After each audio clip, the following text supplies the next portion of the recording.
রাজধানীতে ব্যাটারি কিংবা যন্ত্রচালিত কোনো রিকশা চলতে না দেওয়ার কঠোর নির্দেশ দিয়েছেন সড়ক পরিবহন ও সেতুমন্ত্রী ওবায়দুল কাদের।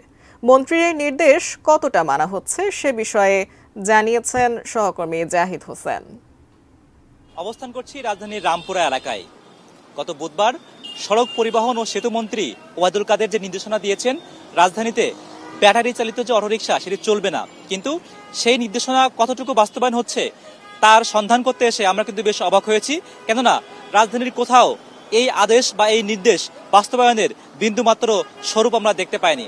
আমরা যখন রামপুরা এলাকায় এসেছি এখানে কিন্তু মনে হয়েছে একেবারে ব্যাটারি চালিত রিকশার স্বর্গ রাজ্য একটি, এবং সারি সারি যে সকল ব্যাটারি চালিত রিকশা দাঁড়িয়ে আছে এবং এই অঞ্চলে এই রিকশার সংখ্যাই কিন্তু অন্যান্য যানবাহনের চেয়ে কয়েক গুণ বেশি। যদিও স্থানীয় যারা এই চালক আছেন তারা বলছেন আসলে তারা এই পেশাটাকে বেছে নিয়েছেন এবং এটি বন্ধ হয়ে গেলে তারা বিকল্প কি জীবিকার জন্য পদ বেছে নেবে সেটা তারা এখনো নিশ্চিত না। কাজেই এটা অনিশ্চয়তা নিয়ে তারা জীবন কাটাচ্ছেন এবং অনেকেই কিন্তু আসলে এই নির্দেশনার বিষয়ে একেবারে অবগত নন যে আসলে মন্ত্রী কি বলেছেন, কবে সেটি বাস্তবায়ন হবে। তবে আমরা কিন্তু গণমাধ্যমে বরাতে জানতে পেরেছি গতকাল কিন্তু মন্ত্রী যখন এই নির্দেশটি দিয়েছিলেন যে আসলে ব্যাটারি চালিত অটোরিকশা চলবে না, তখন কিন্তু ঢাকার দুই যে সিটি কর্পোরেশনের মেয়র তারাও কিন্তু সম্মত হয়েছিলেন যে রাজধানীতে বন্ধের জন্য যথেষ্ট ব্যবস্থা নেওয়া হবে।